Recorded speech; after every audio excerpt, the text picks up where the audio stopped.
Alright, magandang gabi po sa inyong lahat mga kababayan, Batang Maynila to it's.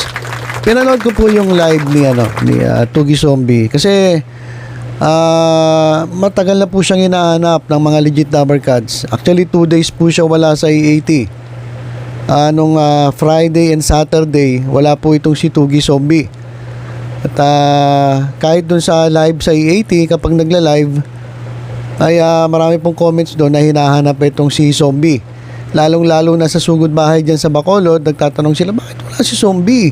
Nasaan si Zombie? Bakit hindi kasama sa sugod bahay si Zombie? Bakit wala dyan sa Bacolod?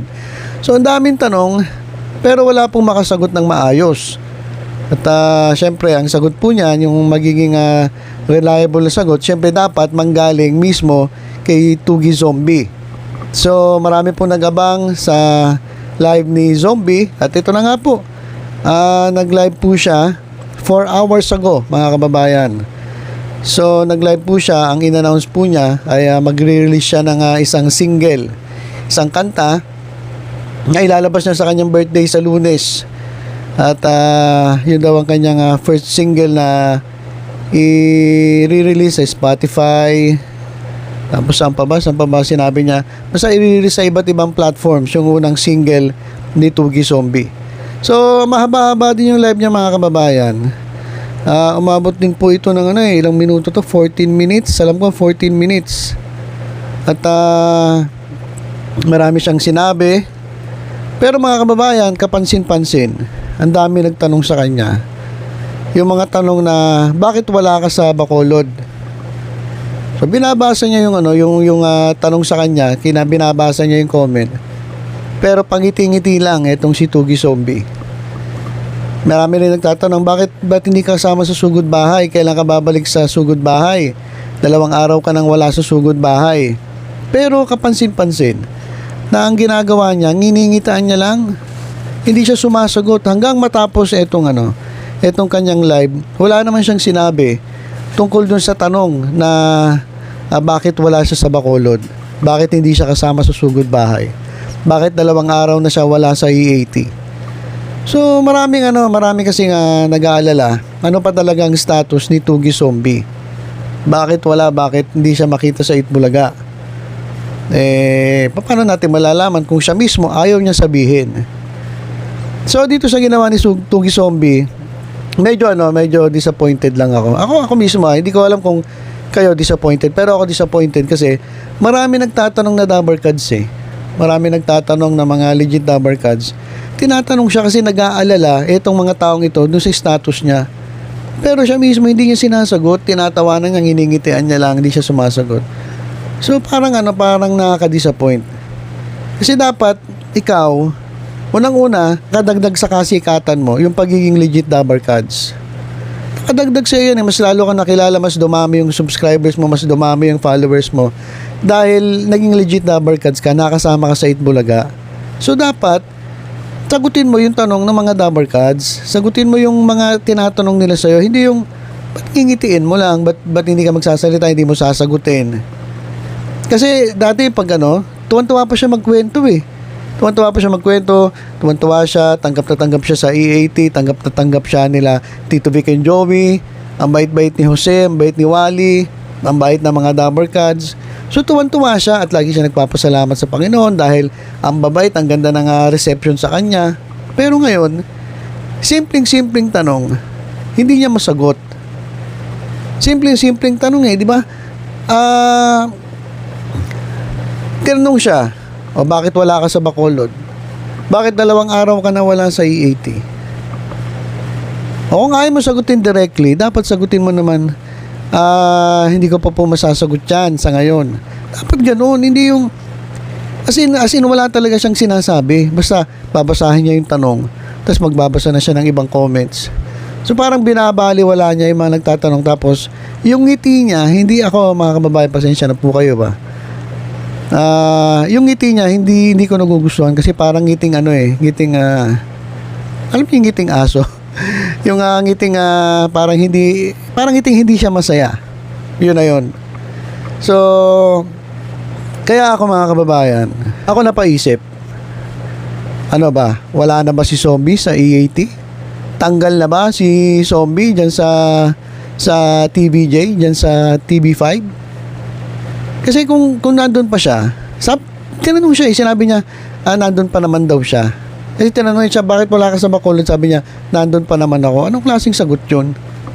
Tinatanong kung bakit wala ka sa Bacolod, sabi mo, nandun pa naman ako doon. Tapos may natatandaan pa akong sagot niya, sabi niya, sigurado ba kayo? Parang ang layo ng mga sagot niya doon sa tanong na napakasimple. So doon mga kababayan, medyo hindi ko lang nagustuhan, disappointed ako sa kanya. Kasi dapat bilang legit Dabarkad, sabihin mo yung totoo. Umaasa kasi yung mga tao, syempre nag-aalala rin sila sa iyo eh. So dapat sabihin mo yung totoo. Ano ba, may problema ba? Wala ka na ba? Malalaman din naman namin yan. Ba't hindi mo pa sabihin yung totoo? Di ba? So, marami tuloy nagsasabi, tanggal na itong si Tuggy Zombie sa EAT. Kasi kung hindi, malamang sinagot niya ng diretsahan yung tanong. Kasi hindi niya masagot eh. Ang dami nagtanong mga kababayan eh. Siguro umabot sa 14 minutes na live niya. Siguro mga 20-30 ang tanong yun. Na dinaanan niya lang, hindi niya sinagot. Pangiti-ngiti lang siya. So, halatang-halata na may tinatago siya dun sa ngiti niya, dun sa tawa niya. Kasi yung tawa niya parang parang pilit ba? Parang pilit. Hindi katulad nung nagsasalita siya nung unang mga araw niya sa TBJ. Talagang makikita mo yung grateful. Masyado siyang grateful dun sa nangyari sa buhay niya. Pero this time, parang hindi genuine yung ngiti niya. Para may tinatago si Tuggy Zombie. So yun yung malalaman natin sa mga darating pang araw. Sana makita ka namin sa itong si Tuggy Zombie, sana makita pa natin sa Lunes. Kasi syempre, nasanay din naman tayo na kasama siya nila Jose Manalo at Wally Bayola. Pero yun lang talaga ang hindi ko lang nagustuhan. Disappointed talaga ako dun sa estilo niya. Na simpleng tanong, pwede mo naman sagutin.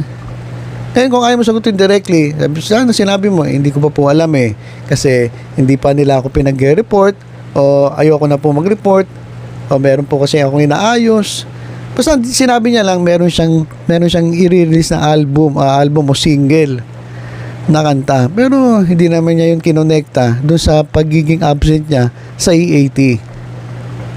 So yan mga kababayan, tuloy naisip ng ating mga kaibigang, mga vloggers na baka wala na nga, baka tanggal na etong si Zombie dyan sa EAT. Hindi po tayo sigurado ito sinasabi lang natin kasi kung nandun pa siya, kung hindi siya tanggal, malamang sinagot niya direkta yung mga tanong ng mga tao. Ang dami po nagtanong may 30 ata yung tanong pero hindi niya sinagot, pangiti-ngiti lang. So malalaman natin yan next week. At sana lang kasi hindi ka naglilihim sa mga Dabarkads. Diba? Unang-una, utang mo yan yung nangyari sa'yo. Tumaas yung followers mo, dumami dahil sa mga Dabarkads. Tapos paglilihiman mo itong mga Dabarkads na kahit papano nakatulong para lumaki yung iyong Facebook at yung iba pang mga platforms. Diba? So ayun lang mga kababayan. Kasi ibang mga vloggers, sinabi nila, tanggal na raw. Sabi naman ng iba, meron daw sinabi to si Tuggy tungkol na, wala naman. Meron ding mga mga vlogs na na talagang fake news din Nasabi nila na nagsalita na raw si Zombie tungkol doon, wala naman sinabi. Kasi wala naman talaga siya sinabi. Tinatanong siya, hindi siya sumasagot. Kaya hindi na lang natin kung anong mangyayari next week. Pag wala siya sa Monday, pwede pa yung dahilan kasi sabi niya birthday niya at release ng kanyang single sa Monday. Pwedeng wala siya o pwede naman niyang i-release sa EAT. So hindi natin alam Pero pag itong week na to wala pa siya dyan, hindi natin nakakita itong si Zombie dyan sa EAT, malamang tanggal na nga itong si Zombie dyan sa noontime show ng TBJ dyan sa TV5. So abang-abang lang po tayo sa update dito sa Batang Maynila to It's. At pahinga na po tayo. Ingat po tayong lahat. God bless.